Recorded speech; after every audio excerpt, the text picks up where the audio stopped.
네 군데 찾아볼 거거든요. 시편 69편 9절 말씀 먼저 찾아보겠습니다. 시편 69편 9절 말씀입니다.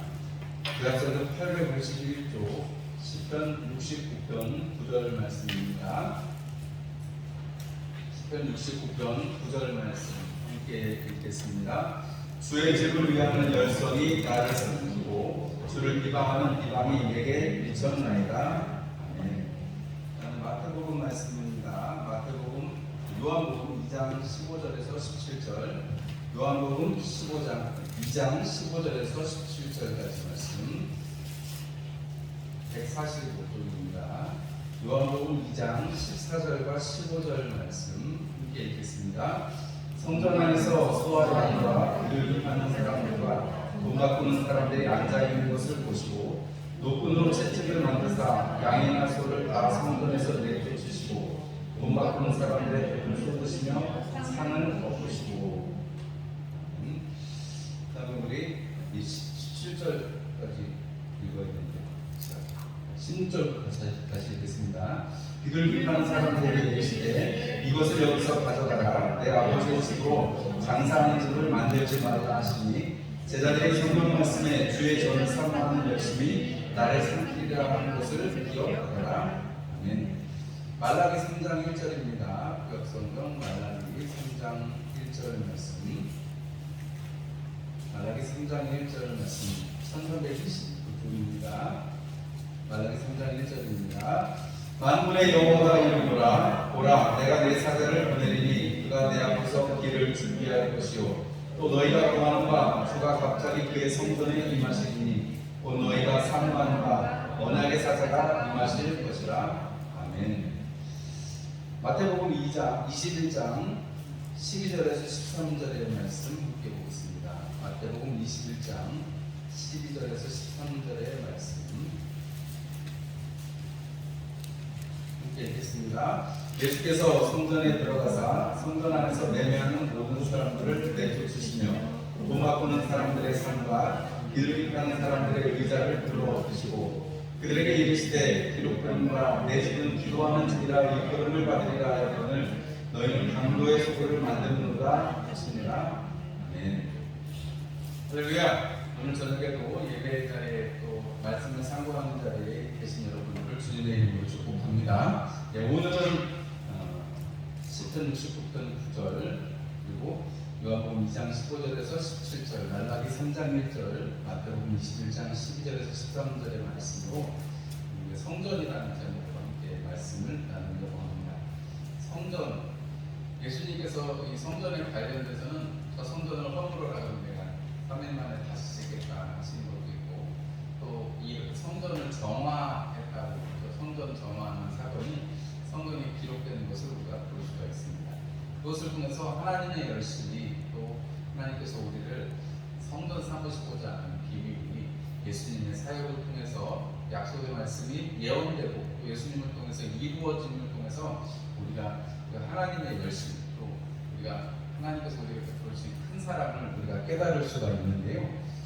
우리가 성전 그러면 우리가 지금은 예루살렘에 가면 성전이 있어요 없어요? 예루살렘에 가면 성전이 있어요 없어요? 지금은 없습니다.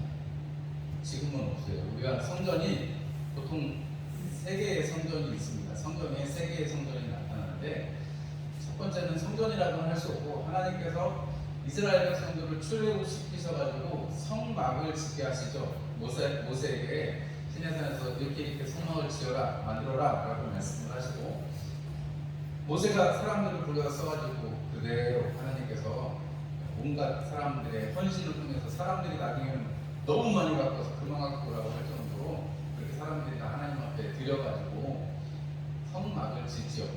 여러 가지 귀한 것들을 가져다가 짓습니다. 언제 한번 보셨는지 모르겠는데 오산에 가면 성경에 나타난 그대로 성막을 만들어 놓은 그 기도원이 언제 한번 구경 가시면 좋은데 뭐 가보셨나요? 안 가보셨죠? 안 가보셨죠? 네. 저도 안 가봤습니다. 저도 뭐 이렇게 화면으로만 보고 저도 실제로는 가보지는 못했는데 조그만 모형 같은 거는 많이 봤는데 실제적으로 실제적인 크기로 만들어 놓은 그 오산 쪽에 가면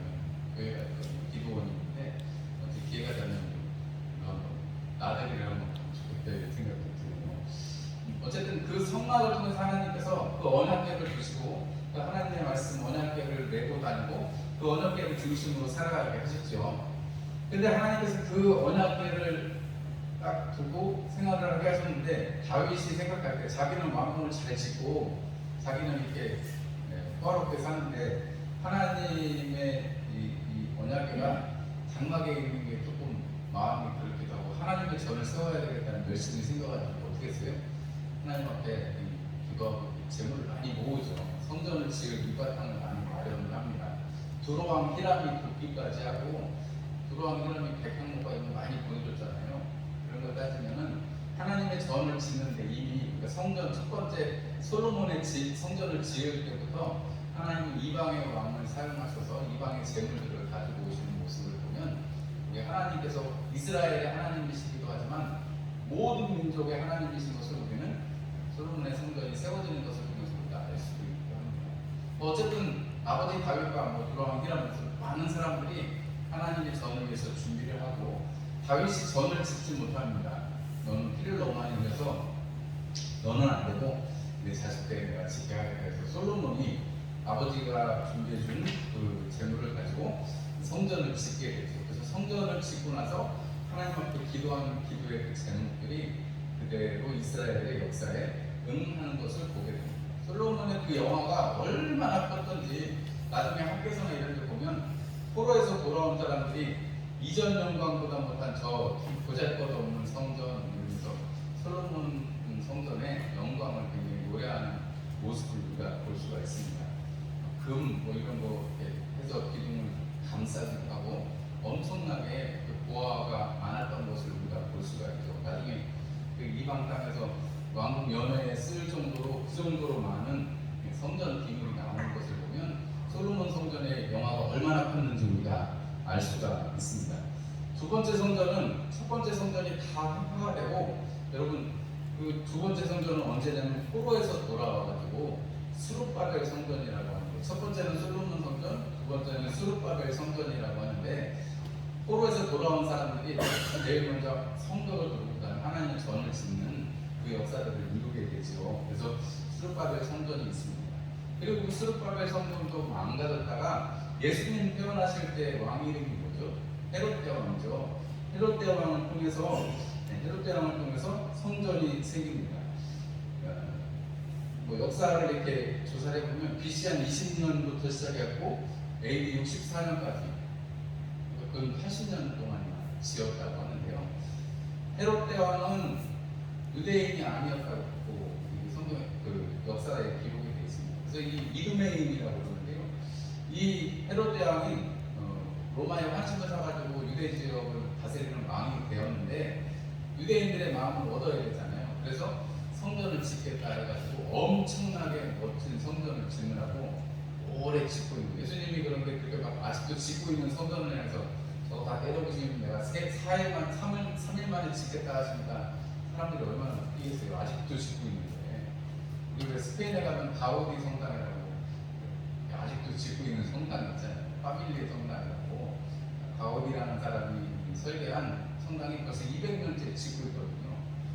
그 파밀리의 성당이라는 성당을 보면 엄청나다, 사람이 이렇게 설계를 할 수가 없다 할 정도인데, 그거보다 더 아름답게 새로 성전을 지었던 거고, 지금은 그 성전은 기초까지 다 무너지고 아예 그 성전의 기초가 아니고 그 밑에를 다졌던 돌 위에 지금은 나중에 이제 세워진 성전만 조금 남아 있습니다. 지금 성전이 있던 곳에는 여러분 예루살렘 보시면 사진에 나오는 동그란 황금색 그 돔, 황금돔이라고 하죠.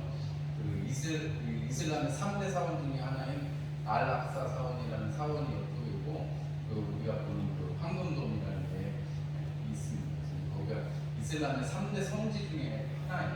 그러니까 여담입니다. 예루살렘은 유대인의 성지이기도 하고, 우리 기독교인들의 성지이기도 하고, 이슬람들의 성지이기도 하고, 그래서 맨날 예루살렘을 두고 이렇게 닥쳐지게 싸우는 거예요. 근데 어쨌든 그건 여담이고요. 어쨌든 그 성전을 하나님께서 이렇게 지으셨는데, 여러분 성전이 우리가 파괴된 의미를 우리가 한번 살펴보면, 하나님께서 거기에만 계신 게 아니다라는 것을 오히려 반증하는 것이요. 하나님께서 그 성전이 파괴되는 것을 통해서, 하나님께서 그 성전이 파괴되는 것을 통해서 오히려 디아스포라, 흩어진 유대인들을 통해서 하나님의 전을 사모하는 심정으로 해당에서 모이게 하셨죠. 그래서 유대인들이 어디에 가나 해당이 있습니다. 유대인들은 어디에 가든지 12세 이상의 남자애들 그리고 6인 이상이에요. 그 정도만 모이면 이 회당을 구성할 수가 있습니다. 그래서 그 회당을 구성해서 안식일에 모여서 하나님의 말씀을 상고하고 서로 교제하는 유대인들끼리 침묵을 가지는 일을 어느 나라 어느 도시에서든지 유대인들은 꼭 합니다. 그러면은 성전에만 가야지 이스라엘 사람들은 명절에 꼭 하나님 앞에 뵈야 되잖아요. 남자들은. 그래서 예수님도 성전에 따라 올라가시는데 오늘 우리가 마태복음하고 요한복음에는 조금 차이가 있습니다. 마태복음이나 누가복음이나 마가복음에는 예수님께서 이렇게 마지막 6월절에 올라가실 때 성전을 깨끗하게 하시는 성전 정화 사건이라고 그러는데 그게 맨 마지막에 기록이 되어 있는데 요한복음 2장에 기록이 되어 있죠. 가나안 그 포도주 사건 다음에 바로 기록이 되어 있습니다.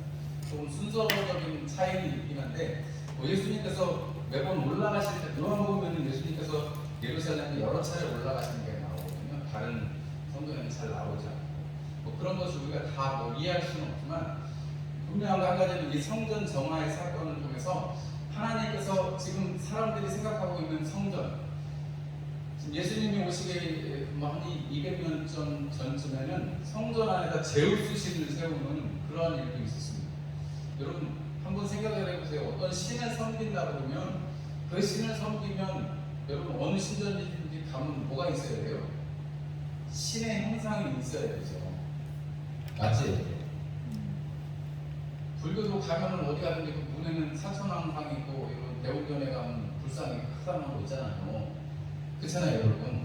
어디 외국에 다른 데를 가도 다 가면 어떻게 돼요? 신전이다. 그러면 그 안에 들어가면 신의 모습이 조각이 되어 있는 것이 정상입니다. 그리스를 가면 그리스의 신들, 제우스를 비롯해서 여러 가지 신들이 조각이 되어 있죠. 그게 정상인데 여러분 사람들이 신을 섬긴다고 할 때 그 신의 대상을 형상화해서 해놓는 게 보통인데 이스라엘의 성전은 특이한 것이 거기 가면 성전에 가면 지성소에 들어가도 신상이 있어요 없어요? 없죠. 하나님께서 형상을 만들지 말라고 하셨습니다. 이스라엘 안에는 이스라엘 성전 안에는 형상이 없습니다. 신의 형상이 없습니다. 여러분 그러면 그거는 이스라엘 사람들 입장에서는 엄청 당연한 거지만 이방인들 입장에서는 볼 때 야 신전에 신상이 없으면 그건 신전도 아니지 이렇게 하기가 쉽지요. 그런데 여러분 이 이스라엘 사람들의 유대인들의 신앙이 후퇴하면 후퇴할수록 점점 어떤 일이 생겨요? 그 하나님을 모시는 그 성전에서 여러 가지 불의들이 일어나는 것을 볼 수가 있습니다. 여러분 그 솔로몬 성전이 망할 때도 여러분 그 성전 안에 들어와서 제사장들까지도 하나님을 제대로 섬기지 않는 모습이 나타나고 제사장들이 써야 되는 방을 내줘서 권력 있는 사람들 혹은 다른 신을 섬기는 곳까지 들어올 정도로 그렇게 타락하는 모습이 보여지죠. 예수님 당시에도 이 헤롯 대왕의 성전을 지을 때도 보면 여러분 오늘 여기 보면 사람들의 편리를 위해서 뭐가 생겼어요? 멀리서 이렇게 예물을 드리러 오는 사람들이 제물을 드리러 오는 사람들이 양을 멀리서부터 짊어지고 올 수가 없잖아요. 그러니까 그것을 위해서 바로 성전 앞에서 드릴 양을 혹은 비둘기를 살 수 있는 그러한 시장을 만들어 성전 바깥에다가 이렇게 놔뒀다는 거예요. 왜냐면 거기서 사러 갔으면 되니까. 그리고 또 어떤 사람들도 생겼어요. 워낙에 지금 이제 그 북이스라엘이 망하고 남유다도 망할 때 그때 그 당시에 유럽 그쪽 근동에 사람들이 다 흩어져 있으니까 다 각자 오는 나라가 다르고 쓰는 게 다르니까 와서 뭐 하는 게 생기냐면 환전 사람들이 생긴 거예요. 그래서 성전 세계를 내기도 하고 하나님 앞에 드려야 될 예물들을 드리는 일들이 생겼습니다. 이 모든 것들이 무슨 것 때문에 생긴 거예요? 사람들의 편의를 위해서 하다 보니까 이런 일들이 생기고 그런데 처음에는 의도가 좋았는데 그것 때문에 나중에는 이게 정갈한 짐승들을 갖다 놓고 오히려 팔면 좋았을 텐데 그게 아니라 그냥 비로 먹은 것들이나 하나님 앞에 드리면 안 되는 것들을 하게 되고 환전 상하면서 뭐 거스름돈이 없다든지 뭐 이런 식으로 해서 똥매를 취하거나 불의를 행하는 일들이 나타나게 되는 것을 우리가 볼 수가 있습니다. 예수님께서 그 모든 것들을 성전을 더럽히는 그 모습들을 보시고 그것을 엎으시는 이 사건을 통해서 여러분 우리가 사도 바울이 고린도 교회 성도들을 향해서 말씀하시기를 너희가 하나님의 성전인 것과 하나님의 성령이 너희 안에 거하시는 것을 알지 못하느냐. 요한복음도 3장 16절인데 우리 중요한 너희가 하나님의 성전인 것을 알지 못하느냐는 이 말씀도 고린도전서 3장 16절 말씀입니다. 여러분 3장 16절에 좋은 말씀이 많아요. 꼭 그런 건 아니지만 어쨌든 고린도전서 3장 16절에 너희가 하나님의 성전인 것과 하나님의 성령께서 너희 안에 계시는 것을 알지 못하느냐 이렇게 말씀하고 있습니다. 그러면 여러분 성령께서 오실 때 들어온 곳에 오실 수가 있어요 없어요? 없죠. 제대된 모습으로 있는데 우리가 오실 수 있어요 없어요? 없어요. 그래서 주님을 고백하고 우리가 제일 먼저 사람들에게 일어나는 현상이 뭐냐면 회개입니다. 여러분 예수님 믿으실 때 예수님 처음 만나셨을 때 엄청 많이 우셨잖아요. 맞죠? 한 번도 안 우셨어요? 예수님 만났는데 한 번도 안 우셨다. 그러면 좀 문제가 있습니다. 예수님 만난 날, 예수님 앞에 그 감격, 구원의 감격을 받으신 날, 그 회개가 안 됐다. 그러면은 조금 우리 다시 한번 이거는 뭐 우스갯소리가 아니고 반드시 여러분 우리가 예수님을 영접할 때 우리 회개를 동반하게 되어 있습니다. 눈물을 안 흘리실 수 있어요. 그러나 반드시 우리가 회개를 동반하는 것이 여러분 성경에 나타나는 믿음의 과정입니다.